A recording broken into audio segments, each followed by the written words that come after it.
Hello everyone, and welcome to another episode of Financial Freeway.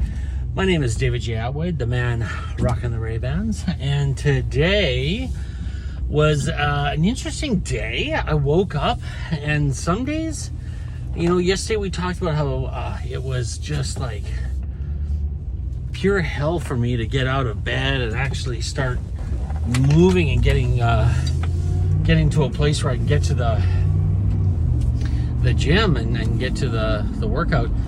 It was tough. Today, not the case at all. Today was actually super easy to get out there and get some work done. So it was funny. I was in this big meeting with a lot of people, and at one point I just picked up my phone because I was getting a little bored, and I started texting my baby, and it was hilarious because I hear, and I'd like to take a moment for Dave Attwood, and I was like, what's going on now? I look up and everyone's looking at me. They were thanking me for something I've been doing, and it was just so funny to be just caught red-handed texting somebody in the middle of this meeting. So that was a little bit of a funny thing. What else there? We did some decorating at work for Christmas, for the season. And it was actually, all in all, a pretty great day. But what I want to talk about was the how when I got to work this morning, actually when I woke up, I just was on fire. Like, there's some days when you wake up and it's not just motivation, that's just the wrong word. Like, you are on fire. And this morning was one of those days. I woke up, and one of the things we try and do here at Financial Freeway is we're trying to figure out ways for people who have low incomes, and we're trying to figure out how to get those people who are working hard for their money but they're not making much, how to get them to a place where they can start building wealth. And we have that we call it the minimum wage millionaire program. And I've been going through, because I am determined to find a way that somebody who's making minimum wage can become not just a millionaire, but a multi-millionaire that is financially free in, my goal is 7 years. Now, there's a lot of things I'm going up against when I'm trying to do this. But this morning I got up and I was like on fire. So really quickly, what I want to talk about today is what you're going to need for your retirement. When the average Canadian needs $4,700 a month to live off of. Now, that's the average Canadian. And so I figured, okay, let's work with that number, $4,700 a month. That's a good number to work with. In order for that to last 17 years, because the average length of a retirement between 65 and 82, and average Canadian, again, these are all actuarial numbers, or sorry, they're not actuarial numbers, they're averages. They're very averages. They're based on some basic Google research. You can check it out yourself. But the average retirement lasts 17 years. So you're going to need enough money to last you 17 years.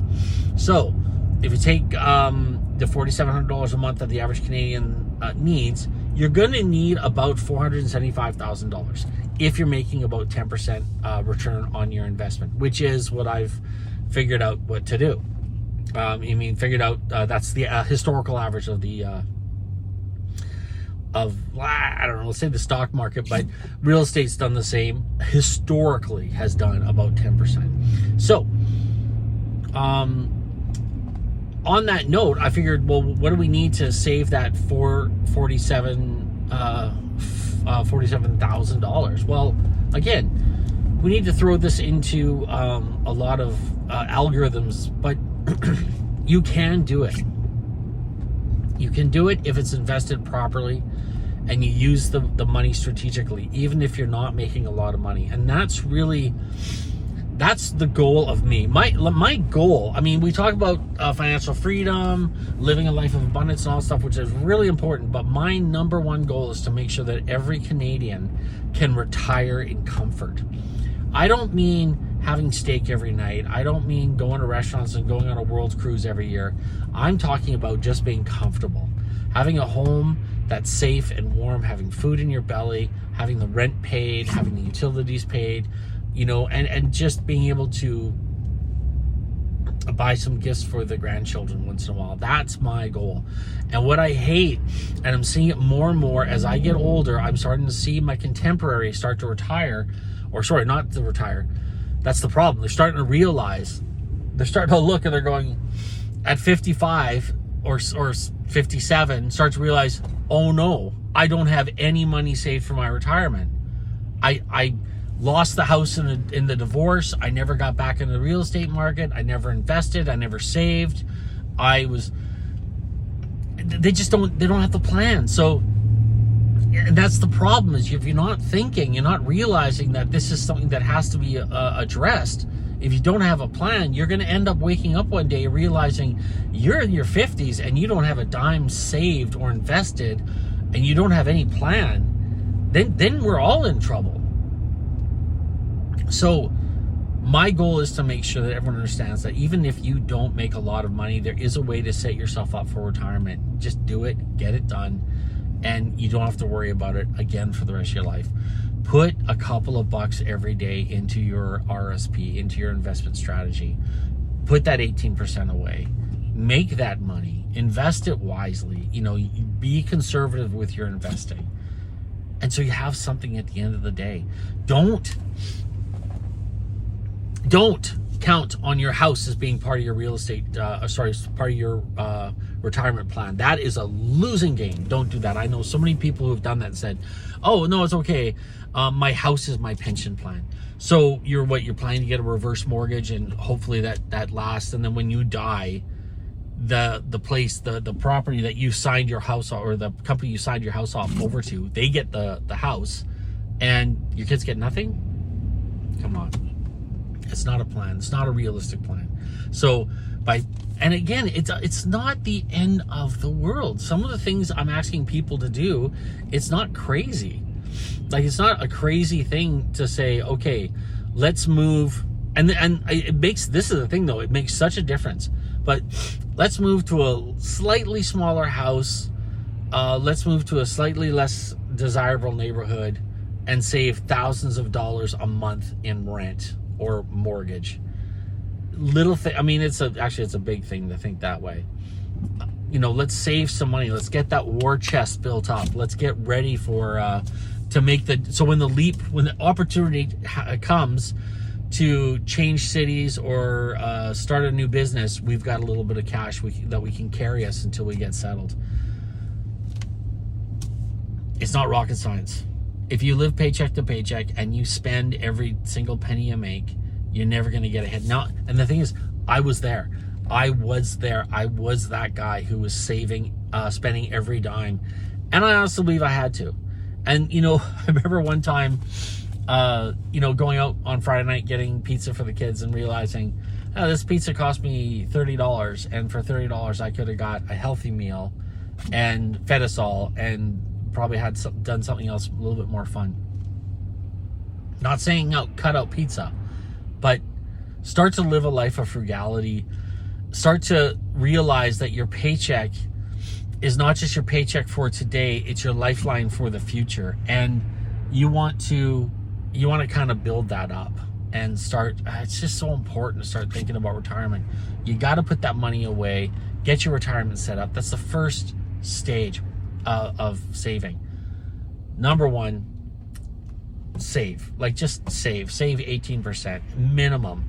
Some say 10. You could do it with 10. I say, save as much as you freaking can. Invest, and keep investing, and diversify that portfolio. Invest in a lot of different things.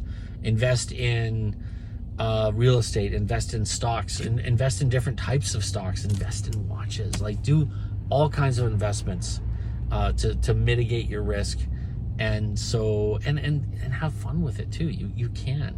But planning for retirement is something that you should do. You should do no matter what age you are right now. Now's the day to do it, because the younger you are when you start planning your retirement, the easier it's going to be, the less impact it's going to have in your life.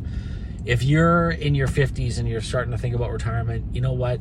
I hate to say it, but it might be too late. there are things you can do, but you know, like I said to someone, buy a lottery ticket and pray. That's the next actionable list we can create for you. Anyways, folks, thanks so much for watching. Thanks for checking us out on YouTube. If you're there, make sure you subscribe. Hit the like button and drop a comment down. I'll get back to you and tell you, answer any questions you might have, anything that I know. And if I don't know it, I probably know a link to a website or a book that'll help you out better than me. You want to really make sure you check out financialfreeway23.ca. financialfreeway23.ca. That's our website. Seth and I are putting a lot of work into it. It's making it just look just beautiful.